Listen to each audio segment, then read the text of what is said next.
Okay, so here we are again, and as you may notice, this lovely Zephyr has been painted and detailed. As you can see, I've spent a little extra time on doing the grille, the lights, the indicators, and if you turn it around, the rear lights, the bumper and the boot catch. Now unfortunately, due to its minute size, this little detail here, which is the Zephyr badge, just a little bit too small for my 52-year-old eyes to actually do. So what we're going to do in this second part of the restoration, which isn't going to take very long at all. Oh, and by the way, yes, I did opt to completely restore and respray the base. Looks a lot better, satin black. Took the wheels off, and if in case you're wondering how I reattached them, all I did was, in my vise, I used this cut down concave punch, placed one end of the axle on there, and with a ball pin hammer like this, just gently tapped the other end of the axle until it splayed the metal over and made a little mushroom shape to stop the wheel from coming off. Not sure if you can, how good you can see that. One end was done by a machine when it was first made, and this is actually how they used to do it way back in the day. It was literally just hammer it so that it was flat to stop the wheels coming off. So that's that. It's looking like a new base now, satin black. Again, that was a high coat satin black I used, an excellent acrylic paint. This is the plastic insert, and if you remember me coating it with that floor polish, comes up like new. Obviously I couldn't get rid of that little scratch. That's actually in the plastic itself, but really you don't notice it. So very carefully just pop the plastic insert back into the model.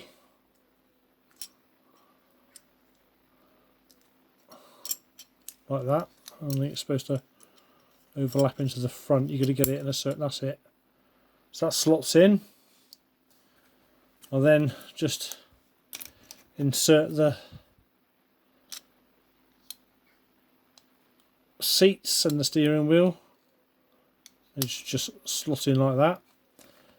Now this is the, I don't know if you remember this little plastic bit which I had to straighten out, if I can grab it that is. This sits in there. There's a little gap at the back, so I know that goes over the rivet. Now to hold this all together, what I'm going to use is the trusty old Gorilla Super Glue Gel. Don't need a lot. Just going to pop a tiny bit on the actual rivet itself. It's quite viscous, so as I pop it on, it stays in place. It doesn't run down. It stays in place. And all I've got to do now is slot this in very carefully and click it into place. So the little tab in the front first, gently ease the back down. Now the paint, although it's been drying since, well, maybe lunchtime, is probably still not as hard as it could be. So I'm very gently just going to snap the back into place. He says it should go. It came off. I really don't want to put too much pressure on it because I don't want to damage the paintwork. It should, just as it came off, just snap into place. He says, but it won't, which is a shame. Now these things do happen. So what I'm going to end up having to do is I'll just get rid of that glue because we don't want that interfering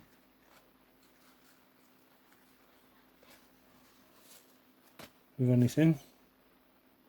I haven't left any fingerprints. Now for some reason it doesn't seem to want to go in, so rather than mess around too much, I'm just going to get a small file and just open up this hole just a little bit more.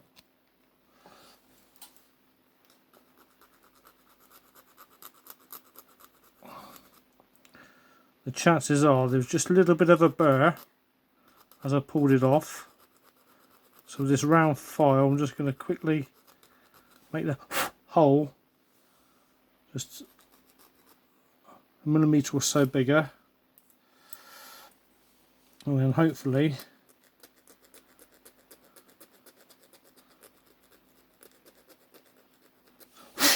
it should go into place. Now before I put any more glue in it, this does happen from time to time.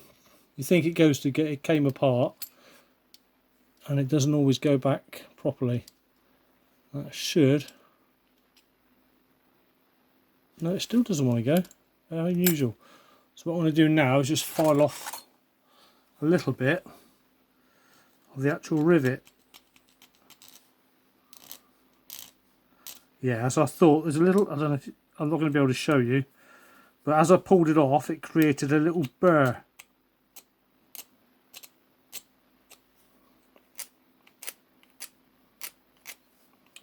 Just enough to grip.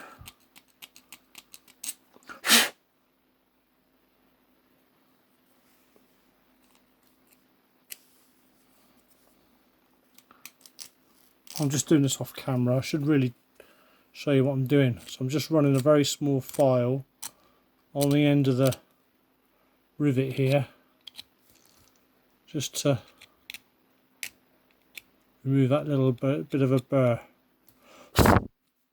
Now, again, very gently, before I put any more glue on, I'm just going to see if it actually snaps into place. It should do. It came off. Ah, there we go. Now that clipped on really well. Now I'm not going to need glue on that, because as you probably heard, that successful snapping sound means that there's absolutely no way on earth that's going to come off.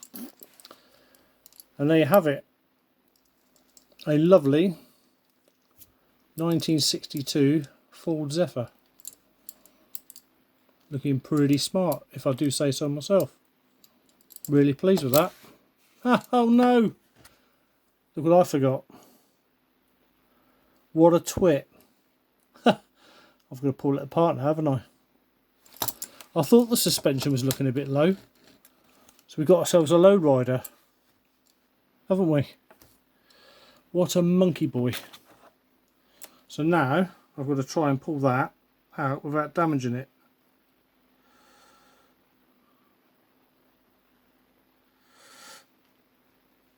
Oh, crikey.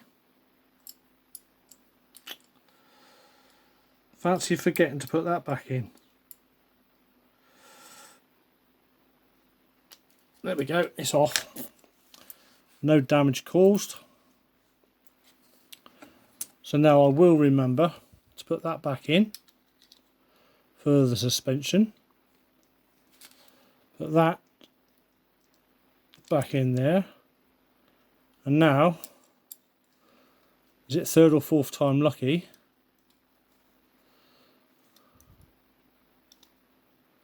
That should snap into place. There we go. Clunk click, as they used to say. Brilliant. And that's that. This time.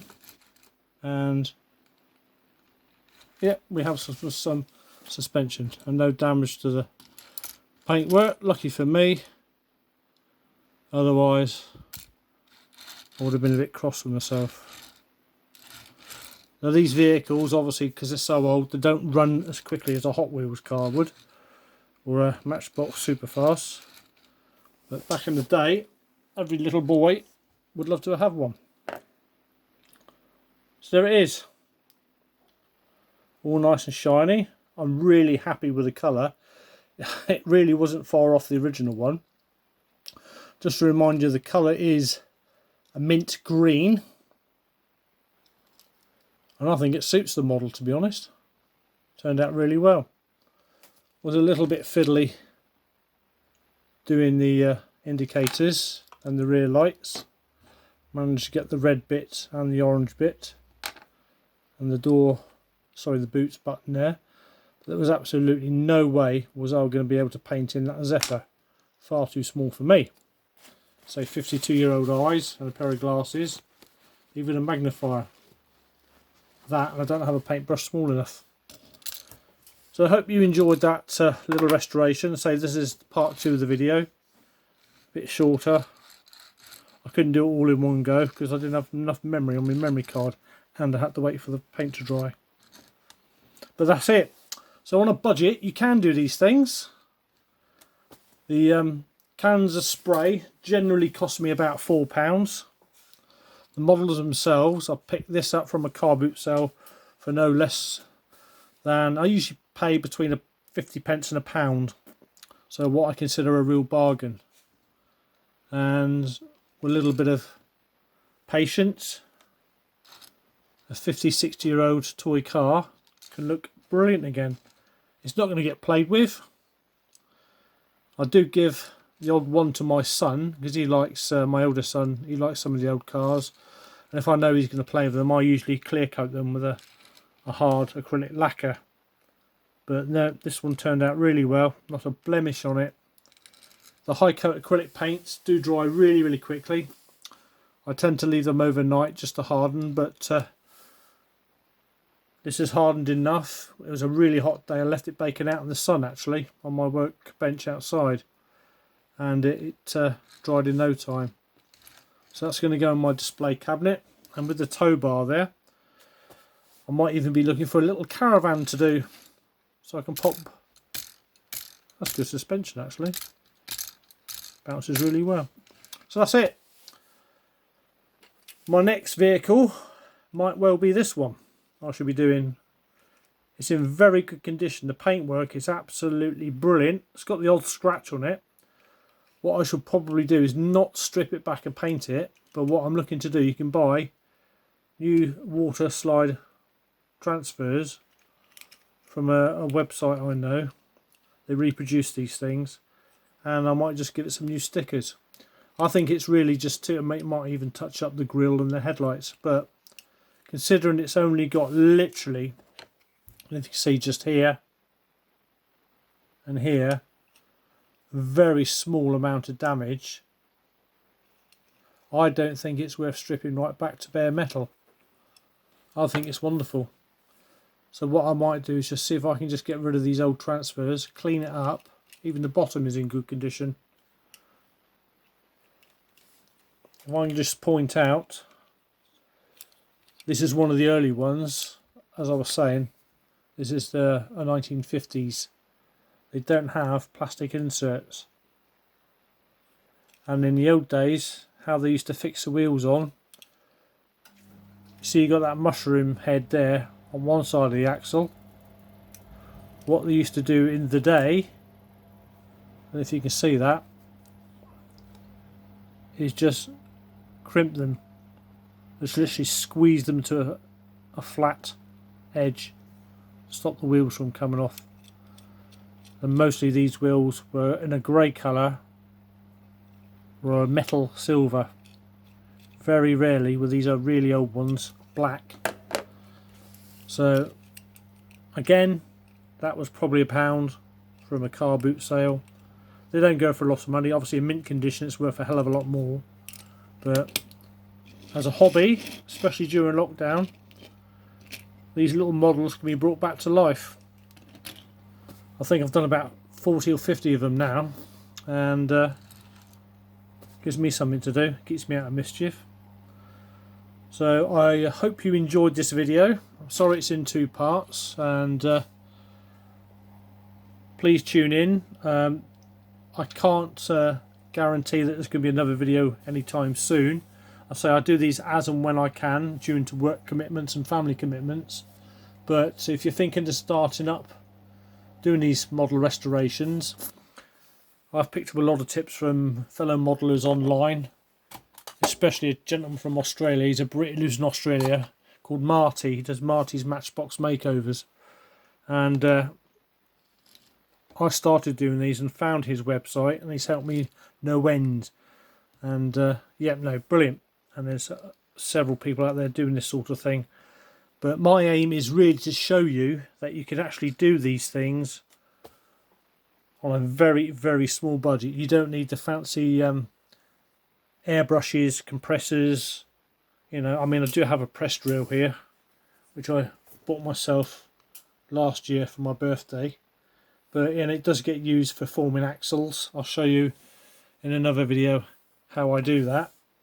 And drilling out. I used to use it for drilling out rivet posts, but like I said, it's a bit too heavy-handed for doing that, and I can do it just as easily with a hand drill. So that's it. So thanks for watching. Any questions, drop me a line, and feel free for any other suggestions. If you think I've done something wrong or I could have done something easier, then don't hesitate to let me know. So hope you enjoyed that, and bye bye for now.